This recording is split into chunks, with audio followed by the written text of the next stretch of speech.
संगत जी, आज का दिन बहुत ही पावन और दुखद रहा।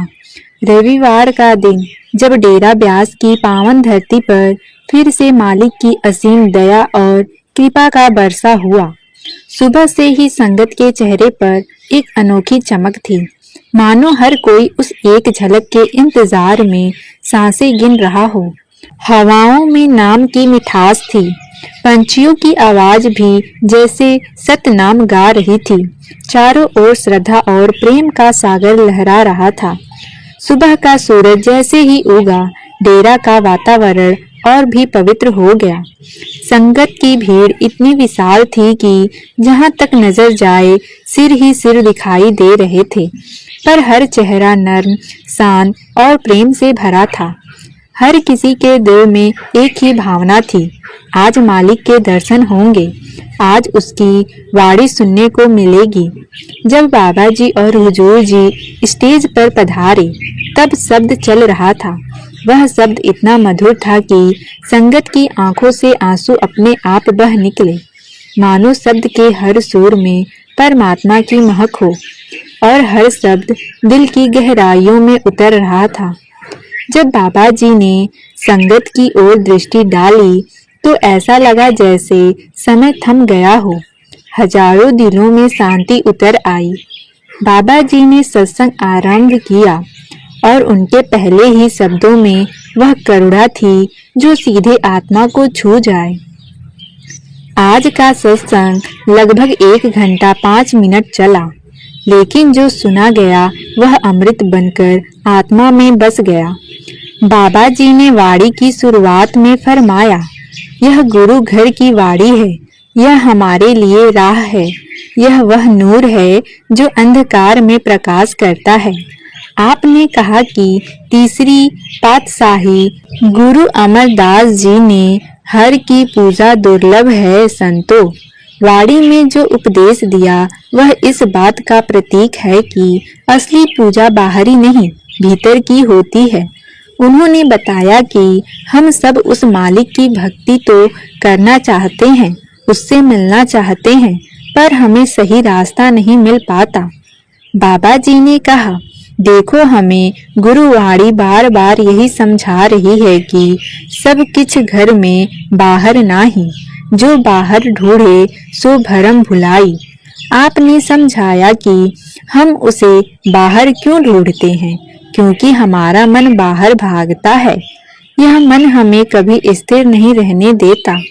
जिस दिन हम अपने अंदर झांकना शुरू करेंगे, उसी दिन हमें पता चल जाएगा कि वह मालिक तो यही है, हमारे भीतर, बाहर नहीं। आगे बाबा जी ने बड़ी ही कोमलता से कहा कि जब तक मन बाहर भागता रहेगा, तब तक भ्रम बना रहेगा। उन्होंने एक उदाहरण दिया, जैसे कोई व्यक्ति नदी के किनारे खड़ा है और उसके पास ही पानी है, पर वह दूर पहाड़ों में पानी ढूंढने चला जाता है। वह रास्ता भी लंबा तय करता है, पर अंत में उसे वही पानी मिलता है जो उसके पास पहले से था। ठीक वैसे ही हम सब उस मालिक को दूर ढूंढते हैं, जबकि वह हमारे अंदर विराजमान है। आगे बाबा जी ने फरमाया कि मालिक ने जो देना था वो सब कुछ दे दिया, अब हमें केवल उस बख्शीशी को पहचानना है, उसकी कद्र करनी है। आगे आप जी ने कहा कि जब तक इंसान अपने अंतर में उतरना नहीं सीखता, तब तक वह परमात्मा को नहीं पा सकता। बाहर की पूजा, बाहरी कर्म, तीर्थ यात्राएं, ये सब केवल साधन है, मंजिल नहीं। मंजिल तो हमारे अंतर में है। आगे बाबा जी ने कहा कि हमें समझना चाहिए कि किसकी भक्ति करनी है। आपने फरमाया, 30 की आस कर मन मेरे, जो सबका स्वामी रहा समाए। अब फरमाया कि मनुष्य संसार में तरह तरह की पूजा में लगा हुआ है। कोई देवी की पूजा करता है, कोई देवता की, कोई किसी पीर फकीर की, परंतु जो सबका स्वामी है, जो हर रूप के पीछे छुपा हुआ है, उसकी भक्ति सबसे श्रेष्ठ है, वही कुल मालिक है। आप जी ने कहा कि जब तक इंसान यह नहीं समझेगा कि एक ही परमात्मा सब में रचा बसा है, तब तक धर्मों और जातियों की दीवारें टूटेगी नहीं। आप जी ने कहा कि इंसान ने खुद ही इस भक्ति को धर्मों और मजहबों में बांट दिया है। उन्होंने एक सरल उदाहरण दिया, जैसे एक ही सूरज की किरणें हर जगह पड़ती है। कोई कहे यह किरण हिंदू की है, कोई कहे यह मुसलमान की, कोई कहे यह सिख की, तो क्या सूरज की रोशनी बदल जाएगी? नहीं ना, रोशनी तो एक ही रहती है, बस इंसान ने उसे बांट दिया। इसी तरह परमात्मा एक ही है, लेकिन हमने उसे नामों और रूपों में बांट दिया।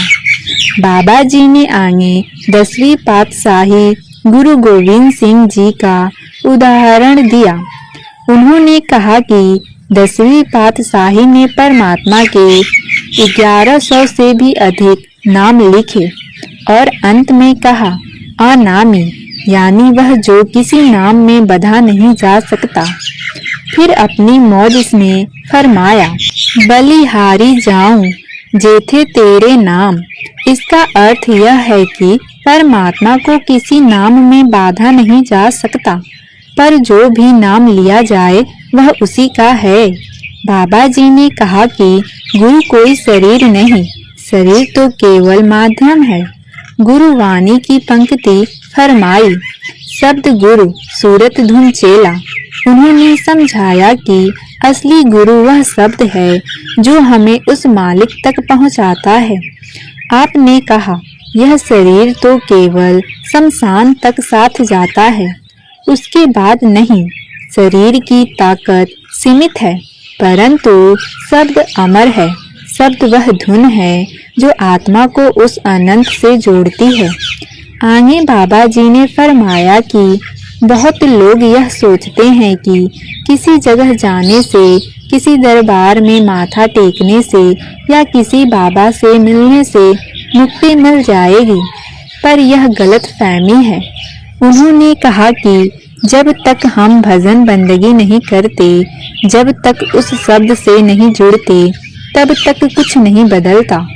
आगे कहा कि शब्द कर्म की रेख कटावे, शब्द शब्द से जाए मिलावे, यानी कि हमारे कर्म केवल शब्द की कमाई से ही समाप्त हो सकते हैं। फिर बाबा जी ने एक उदाहरण दिया, जैसे एक बीज मिट्टी में दबा रहता है, अगर उसे धूप, पानी और देखभाल मिले तो वह अंकुर बनकर पेड़ बन जाता है। लेकिन अगर वह जमीन में पड़ा पड़ा ही रहे तो कुछ नहीं होता। इसी तरह नाम हमारे भीतर का बीज है। जब तक हम भजन बंदगी करके उसे सींचते नहीं, तब तक वह अंकुर नहीं फूटता। बाबा जी ने कहा कि परमार्थ का अर्थ है एहसास। जब इंसान अपने अंतर में उतरकर उस मालिक का अनुभव करता है, वही असली परमार्थ है। उन्होंने कहा कि हर की पूजा दुर्लभ है। संतों यह हमें यह याद दिलाने के लिए कहा गया है कि यह मार्ग आसान नहीं, लेकिन असंभव भी नहीं। बाबा जी ने कहा कि जब इंसान अपने आप को मालिक की रजा में समर्पित कर देता है, तब जीवन में सच्चा सुख आता है। बाबा जी ने कहा, देखो, जब एक कतरा समुद्र में मिल जाता है तो वह समुद्र बन जाता है। इसी तरह जब आत्मा परमात्मा में मिलती है तो वही सच्ची पूजा है। फिर बाबा जी ने नाम के विषय पर विस्तार से कहा, नाम क्या है? नाम कोई शब्द नहीं, बल्कि वह ताकत है जिसने सब कुछ उत्पन्न किया है। गुरु वाणी की तुक फरमाई, जिस अक्षर को लेन तू आया, राम नाम सतंत घर पाया। उन्होंने कहा कि नाम वह क्रिएटिव पावर है जिसके सहारे यह दृष्टि चल रही है। हर पत्ता, हर लहर, हर सांस उसी के हुक्म में चल रही है। बाबा जी ने फरमाया कि संत महात्मा इसी नाम का उपदेश देने वाले हैं। वे हमें उस नाम से जोड़ने आते हैं। उन्होंने मीराबाई का उदाहरण दिया। उन्होंने कहा कि देखो, मीराबाई मेवाड़ की रानी थी। उनके पास सब कुछ था, धन, दौलत, वैभव। लेकिन जब उन्होंने नाम के रस को चखा तो उन्हें इस संसार की सारी चीजें फीकी लगने लगी। बाबा जी ने प्रेम में कहा, पायो जी मैंने नाम रतन धन पायो, वस्तु अमोलक दी, मेरे सतगुरु कृपा कर अपनायो। यह नाम वह रतन है जो हर किसी को नहीं मिलता, केवल उसे मिलता है जो सच्चे मन से खोजे। आगे बाबा जी ने नाम के विषय पर बात करते हुए बहुत सुंदर उदाहरण दिए। उन्होंने कहा, देखो, इस नाम की मिठास और शक्ति को समझने के लिए हमें संतों और भक्तों के जीवन को देखना चाहिए। उन्होंने मीराबाई का उदाहरण दिया, जो मेवाड़ की रानी थी। आप जी फरमाया, मीराबाई जी राजघराने में जन्मी थी। उनके पास संसार की हर सुख सुविधा थी, महलों की रौनक, सेवक संगिनी, वैभव और अपार संपत्ति। लेकिन जब उनकी आत्मा को उस नाम का स्वाद मिला, जब उन्होंने उस प्रेम की पहली बूंद चखी, तो सारी दुनिया की रौनक उन्हें फीकी लगने लगी। बाबा जी ने कहा कि जब मीरा जी को सच्चे नाम की पहचान हुई तो उन्होंने संसार के बंधन तोड़ दिए। लोग उन्हें पागल कहते थे क्योंकि वे राजमहल छोड़कर साधारण कपड़ों में कृष्ण भक्ति में डूब गई। लेकिन वास्तव में वही सच्ची समझ थी। उन्होंने उस नाम के रस को पहचान लिया था, जो अमर है, जो सदा रहने वाला है। आप जी ने मुस्कुराते हुए फरमाया, पायो जी मैंने नाम रतन धन पायो, वस्तु अमोलक दी, मेरे सतगुरु कृपा कर अपनायो। बाबा जी ने कहा कि मीराबाई जी ने जब यह भजन लिखा तब उनके हृदय में नाम का अमृत बह रहा था। यह उस आत्मा का नृत्य था जिसने परमात्मा को पा लिया था। उन्होंने इस संसार के सभी वैभव छोड़ दिए क्योंकि उन्हें वह अमोलक वस्तु मिल गई थी, वह नाम का धन जो किसी भी राजमहल से लाख गुना कीमती है। आगे बाबा जी ने बहुत ही कोमल शब्दों में कहा, देखो, जिस तरह मीरा जी ने नाम की लज्जत को चखा, उसी तरह जब इंसान अपने अंतर में उतरता है और उस नाम के रस को महसूस करता है, तब उसकी दृष्टि बदल जाती है। जहाँ पहले उसे यह संसार असली लगता था, वहाँ अब वह समझ जाता है कि असल में सच्चा सुख केवल उस नाम में है। आप जी ने कहा कि नाम की ताकत यही है, जो इसे चख लेता है उसे फिर कोई और स्वाद अच्छा नहीं लगता।